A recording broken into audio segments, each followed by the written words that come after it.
Hey guys, how's it going? This is Reggie. Oh man, it is Sunday today, and luckily for us, it's a 3-day weekend, so I got Monday off. Thank God, needed it. It's been kind of a craptastic. It's not hasn't been craptastic, right? It's been alright.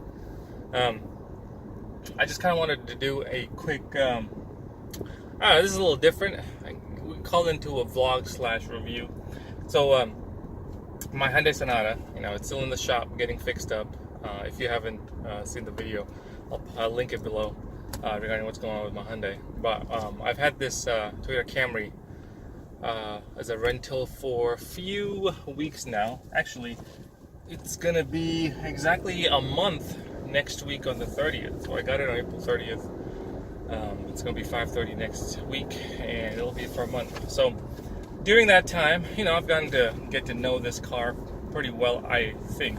Anyways, it's an alright car. Back in the day, Toyota Camrys were pretty. I don't know. But this is my opinion, by the way. They were pretty ugly looking. They weren't really that pretty, sporty, or anything else. I know my parents had. Our first car was a Toyota Camry in America. So, and then we had the second gen. I think we had an 89 Camry, and then we had like a 92 Camry.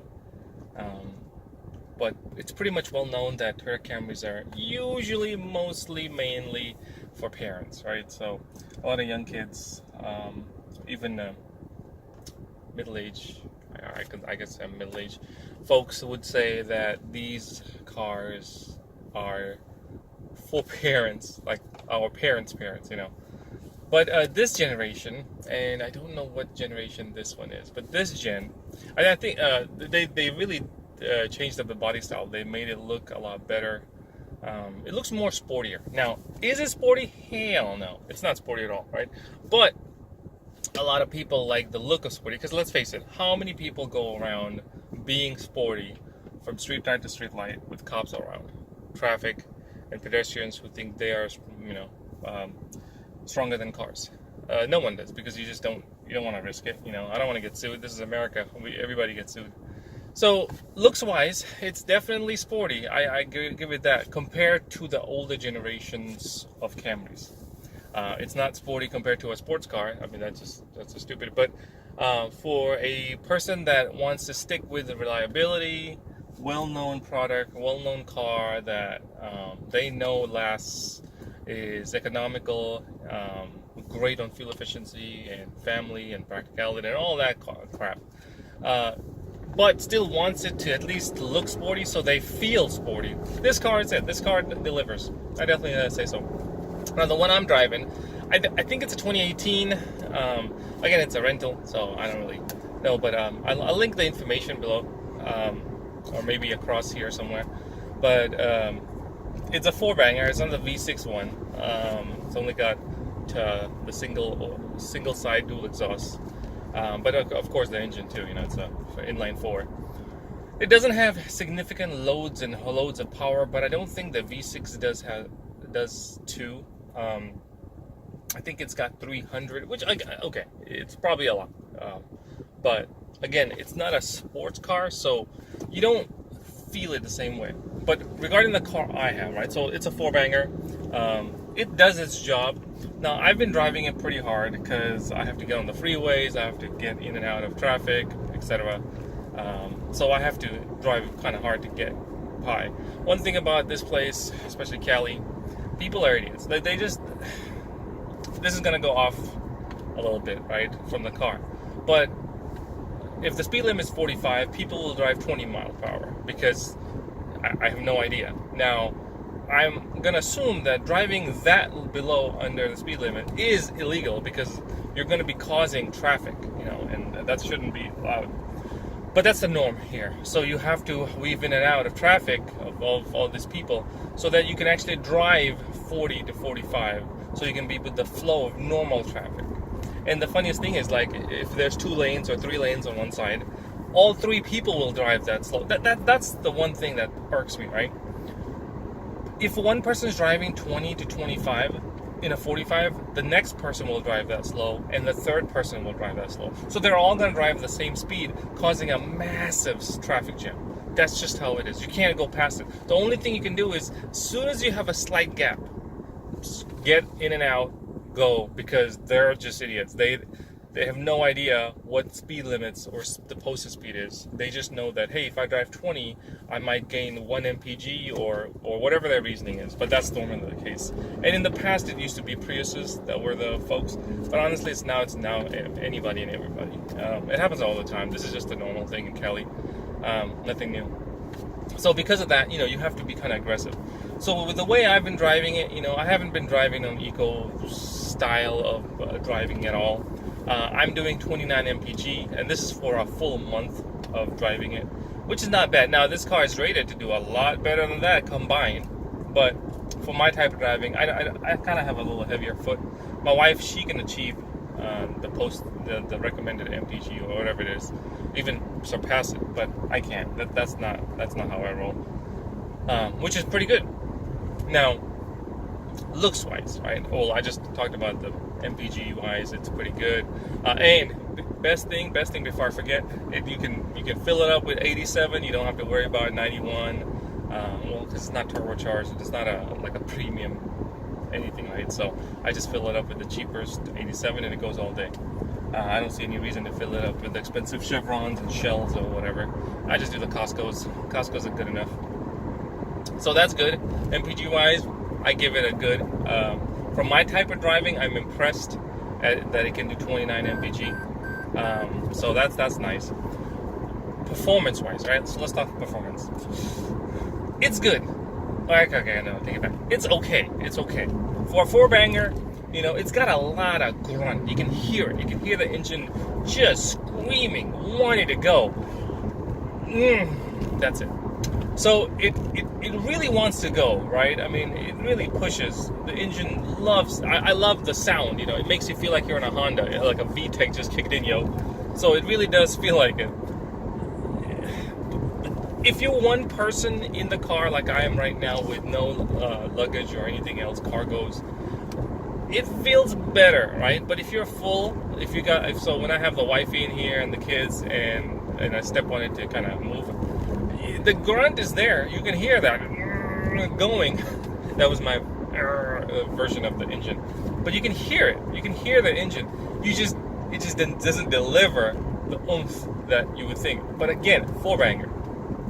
It's supposed to be a practical family car. You don't expect it to be high performance. You're not going to go around beating other four-bangers like the Ford Focus ST or the STIs and all that stuff. It's just not going to happen. But for what it's worth, it's okay. The main thing that it excels at is when you need to get on the freeway, you need to step on the gas, it delivers. It pushes it enough so you can go in there without any problems. So it's good, and also getting in and out of traffic. I do like that. I wish it had more power, but it's a Camry, so it's what's expected out of it. I'm not sure how much horsepower it has, but I'll post it over there. But it's just how it is, right? One thing I do like about it, which kind of makes you feel a little bit better in control, is when you shift it into S mode, the shifter has a point where you slide it to the left, it goes to S mode, and then you got the paddle shifters, and you can shift and downshift. It makes you feel more in control. It makes you feel like you are really into driving a sports car. And I believe every manufacturer should include it to a point, right? I mean, Corollas, I don't think should need it. Priusi, whatever, they shouldn't need it. This car, I'm kind of iffy on, because the reason is, like, if you go into that manual shift mode, sport mode, whatever you want to call it, it doesn't really let you shift 100%. Basically, what it does is it lets you control to a point. So let's say you are on first gear and you step on, right? And the RPM goes up to 6,750 from the looks of it. So it goes up to that point. Now, if you forget to shift, the car will shift for you, even though you are in sports mode or manual mode or whatever you want to call it. It will shift for you. So you don't have that level of control. But again, the people that buy this car, especially the four-banger, I'm going to assume are not going to be doing that. they are just wanting some level of control, not 100%. So it's like those fake. It's more of a fake sports car feeling, and it delivers. You know, again, you got to remember you're in a Camry. You know, you're not in a high performance car. So for what it's worth, it's good. Do I think this needs it? Maybe the 6-cylinder needs it, but the 4-banger, I'm iffy on. You know, I don't really use it that much because it's kind of pointless, especially since it shifts for you. You don't really need to paddle shift it to do it. You could just use the shifter itself and it will control it back and forth. The other things I'll talk about will be quick because it's not really that important to me. You know, I'm more into the performance aspect, but the interior is pretty nice. I will say it looks good. Like the black on black interior that this rental has is nice. The plastics are hard plastic. The key places that you need it to be soft, it is soft, which I like. I wish that the knee area where your knee would be was soft too, because when I'm driving for a while, 30 minutes, just 30 minutes, oh, the knee starts hurting, so I have to always move my knee because it's super hard plastic. So, you know, that's that. The steering wheel, it's pretty good. Again, you know, I kind of wish it was a D on the bottom, it was flat, but I understand. There's enough buttons here to help you out with all the entertainment stuff. I do want to point one thing. The thing I did not like is that the volume controls are on the left side, but the track controls and the source inputs are on the right side. This is dumb because, you know, it's automatic, right? So my right hand is always down, so I'm always controlling the volumes from the left side. But I wish they put the track controls and the FM controls on the left side too. That way you could just one hand control it. That's it. Because most of the time when you stop and go, you're going to be changing tracks, especially if there's, you know, crap playing on the radio. So that's my little complaint about it. The controls are good. This controls the infotainment in the gauge cluster. Right here is the cruise control stuff. I am a huge fan of the intelligent cruise control. Huge fan of it. This thing is amazing. I use that a lot. Whenever I get on the freeway, I turn it on and I forget about it. Just set the distance and it does everything. It goes fast, slow, whatever you want. Just set the distance, set your desired speed, and it does everything for you. This thing is amazing, and it's included. That's the best part, right? Now there's the backup camera too. That's included. There's automatic high beams. I don't really care about those because I can just manually high beam. That's not a big thing. But the two biggest things I like about the safety feature of this car that's included by Toyota, thank you Toyota, is the intelligent cruise control and the backup camera. Those two things are huge. One thing that's an annoyance for me, and you probably heard it in this video, is the beeping. That's the lane assist. Oh God, I hate it so much. It works 50% of the time. It doesn't work 50% of the time. So I kind of turn it off all the time because it's pointless. It's really annoying. But yeah, that's it from the steering wheel. Of course, you can see the paddle shifters right here. It's good. It's not too long. I wish it was, but again, on this type of car, why does it matter, right? There's two cup holders, which I use a lot. There's a cubby right here for putting anything in there. I don't really use it. There's a USB, there's a headphone jack, there's a cigarette adapter, and of course there's a big place to there's a big storage spot right here. The glove compartment's pretty good too. It doesn't have a lot of space, but it's good enough. One thing that I do like about this car, and again, this is why Toyotas are pretty good for family, is that the space inside, the cabin space, is pretty big. As you can see, I've got two car seats, and the front seats are adjusted, both of them are adjusted to my height, and I'm 6'1".